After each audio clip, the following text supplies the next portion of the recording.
Alors, bonjour à tous et bienvenue sur Lingala by Moana Congo. Je suis très heureuse de pouvoir vous retrouver aujourd'hui encore une fois pour une nouvelle vidéo. Donc ça va être une nouvelle leçon. Pour cette nouvelle leçon, ce sera une leçon de conjugaison. Nous avions vu avec vous les verbes être et avoir. Donc aujourd'hui, nous allons continuer avec les autres verbes et plus précisément avec les verbes réguliers. Alors, donc, les verbes réguliers, ce qu'il faut savoir, c'est que tous les autres verbes qui sont réguliers ont la même forme à l'infinitif. C'est-à-dire qu'ils commencent par ko et se terminent par a. Et ce sont des verbes qui se conjuguent comme les verbes être et avoir. Ça se conjugue de la même façon que les verbes être et avoir. On a par exemple le verbe kosokola, se laver, kosakana, jouer, et il y en a tant d'autres. Alors pour cette leçon de conjugaison, je choisis un verbe, c'est le verbe dormir, qui se dit kolala. Donc on va conjuguer comme exemple avec le verbe dormir. Et je voulais aussi préciser qu'il faut savoir qu'en lingala, il n'y a pas de groupe. Il n'y a pas de groupe de verbes. En français, on a les verbes du premier groupe qui se terminent par ER, les verbes du deuxième groupe qui se terminent par IR, etc. Donc en lingala, ça n'existe pas. Donc on n'a que les verbes réguliers groupés ensemble et les verbes irréguliers groupés ensemble. C'est tout. Alors donc aujourd'hui, j'ai pris l'exemple du verbe dormir qui se dit kolala que nous allons conjuguer et ensuite vous pourriez les appliquer, l'appliquer à tous les autres verbes. Alors donc ça se conjugue comme je vous l'ai dit, comme les verbes être et avoir. Donc vous vous rappelez bien de ce que nous avions dit par rapport à la conjugaison au présent du verbe être. C'est que on enlève le ko et on garde la deuxième partie du verbe et on change la dernière voyelle, le A, en I. C'est exactement pareil. Donc là, c'est pareil, ça donne la deuxième partie, c'est lala. Et au présent, ça va devenir lali. Et ensuite, on va rajouter les pronoms devant pour nous indiquer de quelle personne nous sommes en train de parler. Alors, pour je dors, ça donne donc nalali. Tu dors au lali. Il, elle dort à lali. Nous dormons au lali. Vous dormez bolali. Il, elle dorment balali. Donc, ça donne au présent nalali, au lali, à lali, to lali, bolali, balali. Alors, donc, les autres temps, donc au passé composé ou à l'imparfait, donc comme je vous l'ai dit quand on a vu les verbes être et avoir, le passé composé et l'imparfait, ça se conjugue exactement de la même façon. Alors nous avons vu que on enlevait donc le ko devant toujours, on garde la deuxième partie du verbe plus qui, on rajoute un qui donne lalaki. Et ensuite, on va rajouter les pronoms devant pour nous indiquer de quelle personne on parle. Donc, ça donne « j'ai dormi » ou « je dormais »,« nalalaki »,« tu as dormi » ou « tu dormais »,« olalaki »,« il, elle a dormi » ou « elle, il, elle dormait »,« alalaki »,« nous avons dormi » ou « nous dormions »,« tolalaki »,« vous avez dormi » ou « vous dormiez », bolalaki, ils, elles ont dormi ou ils, elles dormaient, balalaki. Alors ça donne à l'imparfait ou au passé composé, nalalaki, olalaki, alalaki, tolalaki, bolalaki, balalaki. Voilà. Alors pour le passé simple, nous avions dit que le passé simple, donc pour le passé simple, on enlevait le ko, on gardait la deuxième partie, plus ka, ce qui donne lalaka. Et ensuite, on va rajouter les pronoms, ce qui donne je dormis, nalalaka, tu dormis, olalaka, il, elle dormit, alalaka, nous dormîmes, tolalaka, vous dormite, bolalaka. Il, elle dormir, balalaka. Alors, ce qui donne, du coup, simplement en lingala, na lalaka, o lalaka, a lalaka, to lalaka, bolalaka, balalaka.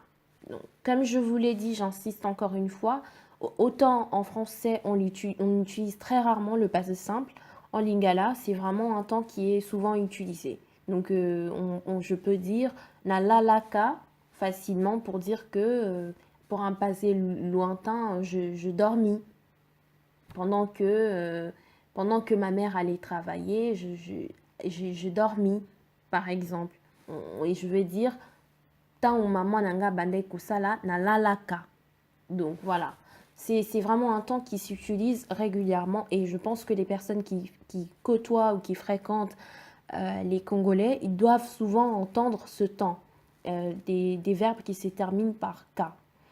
Donc vraiment bien apprendre, bien comprendre comment ça se conjugue. Alors, pour le futur simple. Pour le futur simple, nous avons dit que, donc on prend le pronom, c'est vraiment très simple, on prend le pronom plus l'infinitif du verbe. Et c'est fait. Donc ce qui donne, je dormirai na kolala, tu dormiras au kolala, il, elle dormira à kolala, nous dormirons tokolala, vous dormirez bokolala, il, elle dormiront bakolala. Donc, nakolala, okolala, akolala, tokolala, bokolala, bakolala. C'est vraiment très très simple le futur simple. Ensuite, le conditionnel.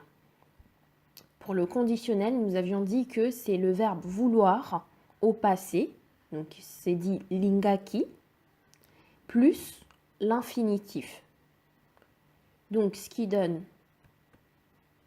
je dormirai na lingaki kolala, tu dormirais au lingaki kolala, il, elle dormirait à lingaki kolala, nous dormirions to lingaki kolala, vous dormiriez bolingaki kolala, il, elle dormirait balingaki kolala. Donc, na lingaki kolala, o lingaki kolala, a lingaki kolala, to lingaki kolala, bolingaki kolala, balingaki kolala.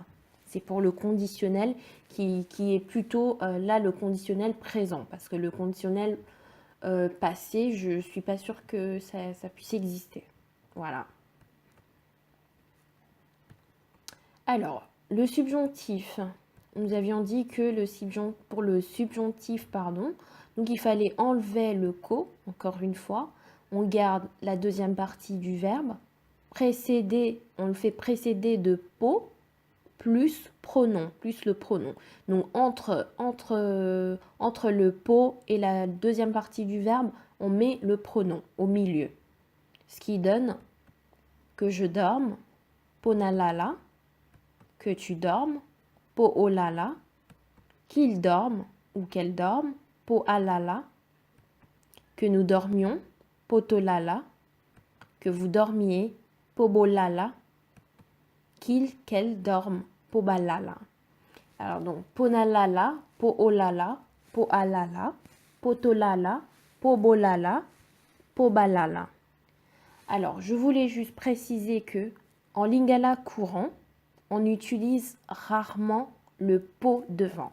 Littéralement, quand c'est soutenu, quand c'est formel, on met le po devant pour former le subjonctif, mais on dira plutôt en lingala courant, on va enlever le po, donc on va juste garder l'autre partie. On va dire par exemple nalala plutôt que ponalala. Si je dis en lingala nalala, ça veut dire que je dorme. Si je dis olala, ça veut dire que tu dormes.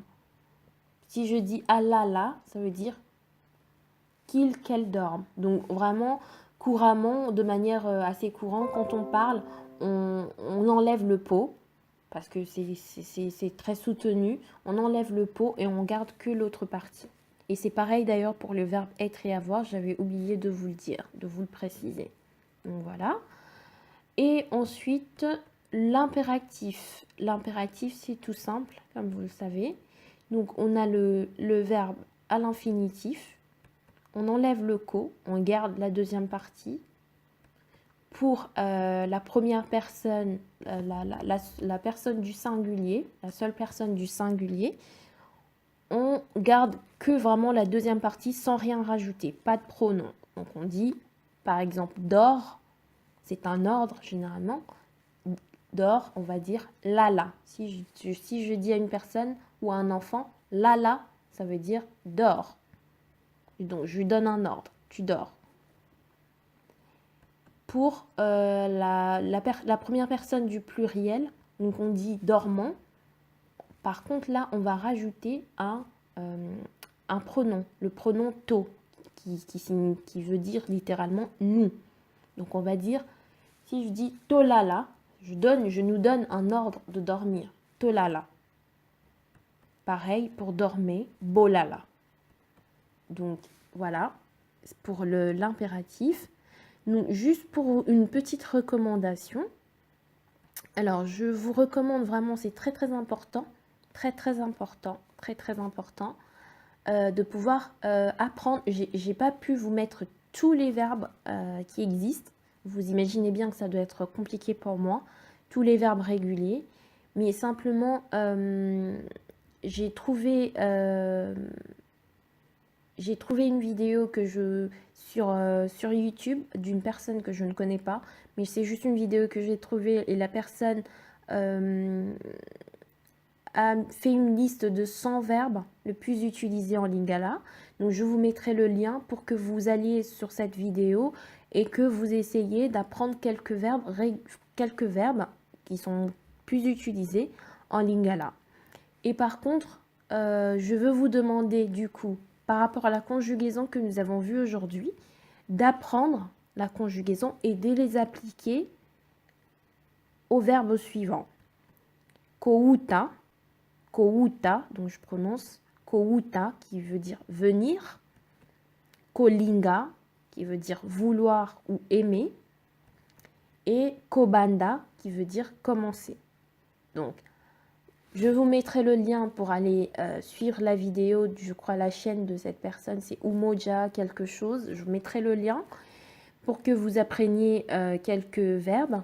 Et pour ma part, ce que je vous demanderai, c'est pour vous entraîner du coup, d'appliquer ce que nous avons vu aujourd'hui à ces trois verbes. Kouta, venir, kolinga, vouloir, aimer, kobanda, commencer. Vous comprendrez pourquoi, parce que dans une des leçons qu'on verra plus tard, on va se servir de ces verbes-là. Donc voilà. Merci encore une fois d'avoir d'avoir pris le temps de suivre cette leçon. Merci d'avoir regardé cette vidéo. Alors encore une fois, je vous remercie vraiment de tout cœur pour vos messages, pour vos commentaires, pour tout ce que vos encouragements. Alors je vous prie aussi de vous abonner à ma chaîne, d'aimer, de commenter, de partager. Et pour les personnes qui sont sur Facebook ou sur Instagram, je viens de créer une page sur Facebook et également sur Instagram. Si vous voulez qu'on reste en contact, si vous avez des questions, si vous voulez qu'on discute plus fréquemment, donc vous pouvez vous abonner à ces pages, à ma page Facebook ou à ma page Instagram pour m'envoyer des messages ou des questions directement. Voilà, merci encore une fois et je vous retrouve très prochainement. Je vous dis à bientôt. Merci. Alors, bonjour à tous et bienvenue sur Lingala by Moi.